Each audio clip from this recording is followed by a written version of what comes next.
United States. Newark's rebound. Baraka and roll. A mayor who alarmed business turns out to be its friend. When Ras Baraka was elected Newark's mayor in 2014, the business world was worried. He had brokered peace between the Crips and the Bloods, two fierce rival gangs, and is Newark royalty. His father, Amir Baraka, was a famous activist poet. But he was no fan of corporate America. Mr. Baraka once compared the business community's relationship to Newarkers to that of a master and slave. In office, he has proved more pragmatic than expected, and his rhetoric might nowadays be mistaken for a management consultant's. We can't get to where we want to be unless everyone takes accountability and is at the table, says the former school principal. Large swathes of the 26-square-mile city were wrecked during the 1967 unrest, sparked by the police beating of a black cab driver. For years, Newark was one of the country's most dangerous cities and one of its poorest. The former industrial powerhouse has endured decades of disinvestment, but this is changing. Prudential, a Fortune 500 company founded in Newark in 1875, lent the city an expert to help it balance its books. Mr. Baraka inherited a $93 million deficit in 2014, but has piled up surpluses in the past two budgets.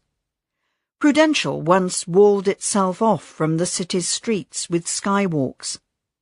But it built a new downtown office tower in 2015, and its staff now buy lunch in local restaurants. Panasonic, which moved its North American headquarters to Newark in 2013, donated $350,000 for police body cameras. Audible, a subsidiary of Amazon, is paying a year's rent for employees living in the recently renovated Hain building. Local universities have supplied criminologists to improve policing.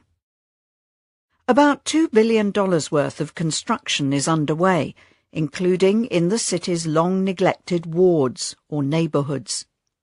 The area destroyed in the rebellion, as Newarkers call the 1967 unrest, is being redeveloped.